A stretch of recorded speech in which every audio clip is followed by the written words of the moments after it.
Assalamualaikum warahmatullahi wabarakatuh.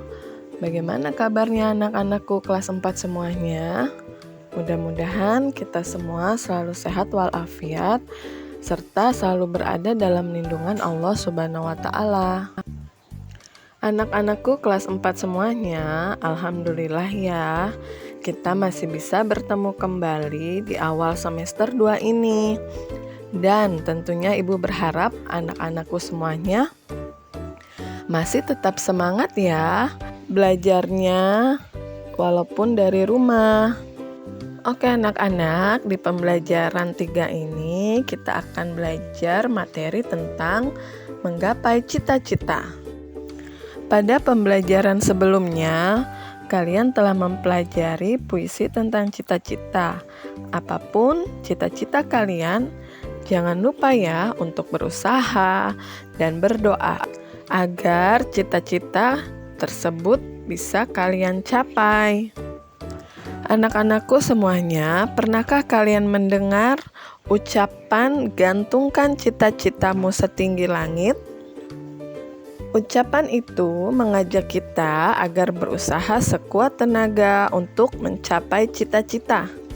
Maksudnya, kita harus selalu berusaha dengan semangat dan tidak mudah menyerah. Anak-anakku semuanya, apabila kalian mempunyai cita-cita, kalian juga harus bisa ya belajar bertanggung jawab terhadap cita-cita tersebut. Mungkin di antara kalian semuanya ada yang ingin bercita-cita sebagai pengusaha, dokter, astronot, guru, pilot, masinis, dan lain-lain. Nah, untuk menggapai cita-cita tersebut, kalian tetap semangat ya belajarnya.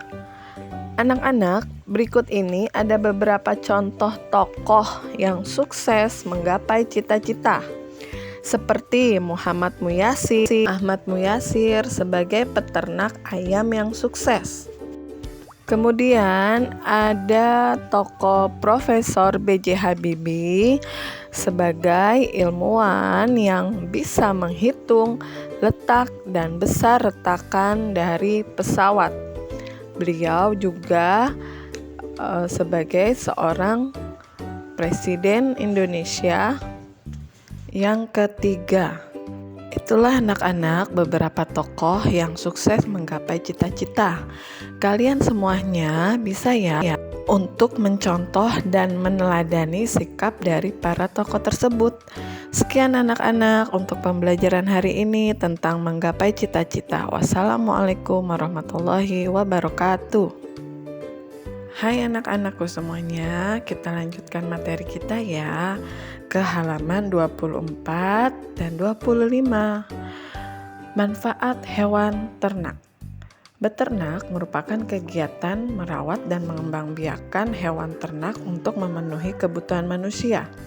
Hewan ternak adalah hewan yang dipelihara manusia untuk mencukupi kebutuhan.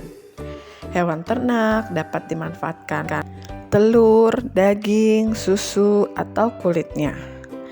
Nah, pasti kalian sudah tahu ya dari manfaat hewan ternak apa saja. Kalau begitu, kita lanjut yuk ke halaman 25. Potensi sumber daya alam di sekitar. Ada yang berupa hasil sumber daya alam dari pertanian. Nah, selain berternak, masyarakat Indonesia banyak melakukan kegiatan pertanian.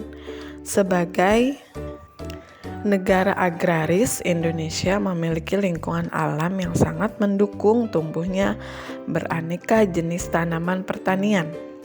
Dengan demikian, hasil pertanian masyarakat Indonesia berkualitas baik. Nah, beberapa hasil pertanian masyarakat Indonesia yaitu ada berupa buah apel, jeruk, wortel, kemudian sayuran sawi, kembang kol, wortel, mangga. Itulah anak-anak hasil dari sumber daya alam pertanian. Nah, sekarang kita akan melihat lebih luas lagi bagaimana sumber daya alam itu. Anak-anakku semuanya, kalian perlu ketahui ya, sumber daya alam terbagi menjadi dua, yaitu sumber daya alam yang dapat diperbaharui dan sumber daya alam yang tidak dapat diperbaharui. Baiklah anak-anak, sekarang kita lanjutkan. Apa ya pengertian dari sumber daya alam yang dapat diperbaharui? Sumber daya alam yang dapat diperbaharui adalah sumber daya alam yang dapat dihasilkan kembali dalam waktu yang tidak lama. Sedangkan sumber daya alam yang tidak dapat diperbaharui adalah sumber daya alam yang pembentukannya sangat lambat dalam waktu ribuan bahkan jutaan tahun. Itulah sebabnya karena sumber daya alam semakin berkurang karena penggunaan sumber daya alam yang boros dan tidak ramah lingkungan. Nah anak-anak, mari kita lihat contoh sumber daya alam yang dapat diperbaharui. 1. Matahari. 2. Tanah.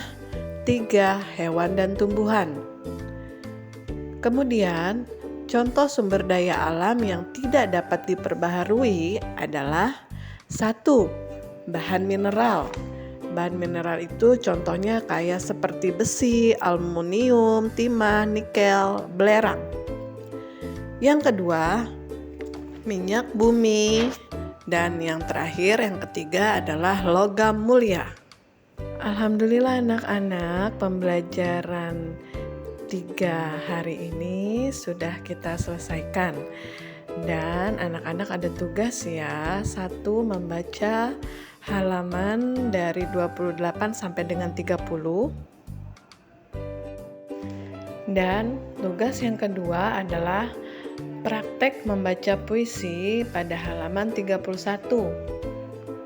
Anak-anak jangan lupa ya, setelah selesai membaca puisi, kirimkan video praktek membaca puisi kalian ke WA melalui wali kelasnya masing-masing ya anak-anak. Sekian. Terima kasih atas perhatian dan kerjasamanya. Wassalamualaikum warahmatullahi wabarakatuh.